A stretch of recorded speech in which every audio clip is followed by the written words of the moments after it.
toutes et à tous. Alors aujourd'hui, nous sommes le 8 mars et le 8 mars, c'est la journée de la femme. Alors pour célébrer la journée de la femme et surtout pour en parler, pour parler de la cause des femmes, nous recevons aujourd'hui Patricia Chaplotte. Elle est directrice de Hopscotch Décideur. Elle est aussi créatrice et présidente du prix de la femme d'influence. Patricia Chaplotte, bonjour et bienvenue sur notre antenne pour cette journée de la femme. Alors justement, vous avez écrit un livre qui s'appelle Égalité homme-femme et une grande cause. Et après, qui sort donc qui est sorti jeudi dernier, jeudi 3 mars. Qui est sorti jeudi dernier, donc voilà, on est au moment. Alors, c'est un livre d'interviews de femmes qui, pour la première fois, ont occupé un grand poste. Alors, moi, je reviens sur votre dédicace que j'aime beaucoup, une dédicace de Virginia Woolf. Alors, je me permets de la lire pour les téléspectateurs, parce qu'elle est assez belle. Je dois dire, je ne serai pas célèbre ou grande. Je continuerai à être aventureuse, à changer, à suivre mon esprit et mes yeux, refusant d'être étiquetée et stéréotypée. L'affaire est de se libérer soi-même, trouver ses vraies dimensions et ne pas se laisser gêner. Alors pourquoi cette dédicace vous a inspiré ? J'adore Virginia Woolf. Je pense que ça a été une femme très précurseur pour défendre la condition des femmes. Et quand elle parle de « je ne me laisserai pas libérer, je veux me libérer moi-même et on ne veut pas être dans les stéréotypes », ça me ressemble. Être dans les stéréotypes, je déteste ça. Donc je trouvais que cette phrase était très belle de Virginia Woolf. Et justement, c'est ça son chemin, à votre avis, c'est d'aller plus loin que les freins de la société, être insoumise, comme vous le dites à un moment dans votre livre ?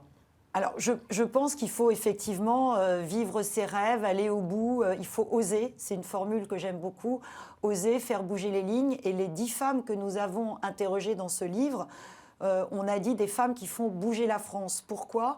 Parce qu'elles ont toutes été premières quelque part dans leur univers professionnel. Alors, vous avez choisi Christine Lagarde pour écrire la préface. Pourquoi Christine Lagarde ? Parce que pour moi, c'est une femme qui est un modèle, qui a montré que partant du Havre et partant d'un cabinet anglo-saxon américain où elle a fait sa carrière, elle devient ministre secrétaire d'État, je crois, au commerce extérieur, puis ministre de l'économie, puis patronne du FMI. C'est une vraie belle réussite. Et je trouvais elle est un peu hors concours par rapport à beaucoup d'autres femmes. Et on est très fiers, avec Anne-Marie Rocco, qui a coécrit ce livre, d'avoir pu avoir la préface de Christine Lagarde. Alors Patricia, vous êtes passionnée de politique. Est-ce que c'est encore un monde pour vous misogyne ou un monde justement où l'égalité homme-femme n'existe pas en fait ? Alors, je pense que quand on connaît bien cet univers et qu'on le regarde, finalement, il est violent. On voit la campagne présidentielle et ce qui peut être dit ou ce qui peut être vécu, notamment par Valérie Pécresse, on l'a vu ces dernières semaines. Pour autant, il y a eu des lois, on a imposé des quotas. Et je pense que les fameuses listes qu'on appelait les millefeuilles homme-femme, ça a permis à des femmes... Rappelez-nous qu'est-ce que c'était l'idée, c'est que les lois ont imposé sur les listes électorales, notamment par exemple pour les municipales, quand vous avez des scrutins de liste, vous mettez un homme, une femme, ou une femme, un homme, une femme, un homme. Bon. Ça a obligé les partis dits traditionnels de trouver des femmes et de les mettre, y compris en position éligible. Parce que au RPR, pour ne pas le citer, les Républicains aujourd'hui, il y avait une blague qu'on disait tout le temps, quel est le féminin de député ? Et la réponse, c'est suppléante. En fait, on a toujours mis des hommes députés, puis pour essayer de mettre des femmes, on les mettait suppléantes, puis bien derrière sur la photo. Aujourd'hui, c'est en train de changer. Donc les quotas ont permis aux femmes, la simplification des mandats aussi, le non-cumul des mandats, ont donné aussi de la place aux femmes. Donc, étonnamment, le monde politique s'est un peu révolutionné. Alors, c'est toujours très difficile. On a vu notre amie Duflot descendre dans l'arène des questions d'actualité avec une robe à fleurs et tout le monde se moque d'elle. On a vu des femmes députées qui prend la parole dans l'hémicycle aux questions gouvernement et un homme qui imite le caquettement de la poule. Donc, on a vu des choses assez horribles se passer au sein de l'hémicycle et de l'Assemblée nationale. Mais les choses évoluent parce que je pense que d'abord, on a aussi des... Alors dans le législatif peut-être, mais dans l'exécutif pas tellement. On n'a encore eu aucune femme présidente. On a une femme Premier ministre, Édith Cresson, qui d'ailleurs témoigne dans votre livre. Dans le livre. Comment vous expliquez ça ? C'est un défaut de compétence, comme pourrait le dire hier soir Emmanuel Macron, qui a fait le bilan de son quinquennat avec les femmes. Alors, je pense qu'il y a eu un espèce de syndrome Édith Cresson, qui a été la première femme nommée Premier ministre. Elle n'est restée que 9 mois. C'était à la fin du règne, entre guillemets, de François Mitterrand. Et ça a été horrible pour elle quand vous lisez le chapitre qu'on lui a consacré. Je pense que la violence qu'elle a vécue à cette époque-là n'a pas d'égal aujourd'hui, parce que tous les poids lourds du Parti socialiste ont vraiment été délibérément extrêmement odieux avec elle, y compris les médias. Elle en veut aussi beaucoup aux médias à l'époque de l'avoir caricaturée, d'avoir filmé ses jambes quand elle descendait d'une voiture, de s'être moquée d'elle parce qu'elle avait un petit collier marqué Edith que son mari lui avait offert autour du cou, etc., etc. Donc elle a été très très vite discréditée. Alors c'était il y a de nombreuses années. Et aujourd'hui, aucun homme politique n'a eu cette audace ou ce courage de nommer une femme à Matignon. Alors on espère que le prochain président de la République ou peut-être une candidate femme nommeront une femme Premier ministre et on l'espère vivement. Alors l'égalité homme-femme, c'était une grande cause du candidat Emmanuel Macron à l'époque, il y a 5 ans. Quel est le bilan aujourd'hui qu'on peut faire par rapport à ce qu'il avait promis, ce qu'il avait décidé ? Alors, la grande cause du quinquennat du président, je crois, a quand même quelques effets positifs. On a eu Marlène Schiappa, puis aujourd'hui Elisabeth Moreno, qui ont mené quand même toutes les deux beaucoup de combats. Il y a eu le Grenelle sur les violences faites aux femmes. Aujourd'hui, on a des bracelets anti-rapprochement que l'on peut mettre à des hommes violents. Pendant des décennies, c'est les femmes qui partaient avec la valise et les enfants sous le bras. Aujourd'hui, les femmes gardent le foyer avec leurs enfants et c'est les maris qu'on met à l'extérieur. Donc, c'est déjà une bonne chose. Et pourtant, les chiffres n'ont pas tellement baissé en termes de violence. Les chiffres n'ont pas tellement baissé, un petit peu quand même. Et puis, on a aujourd'hui, vous, nos amis journalistes, vous avez on parle de plus en plus des violences faites aux femmes et on parle des féminicides. Aujourd'hui, dès qu'une femme est tuée sous les coups d'un compagnon ou un ex-compagnon... On rappelle quand même, en France, une femme est tuée sous les coups de son conjoint tous les 2 jours, ce qui est un chiffre complètement hallucinant dans un pays qui a un tout petit peu baissé, mais guère plus. Mais aujourd'hui, on en parle. Avant, on n'en parlait pas du tout. Et le fait d'en parler, le fait que les médias en parlent, met un coup de projecteur sur ce sujet qui était effectivement qui était un peu planqué sous le tapis.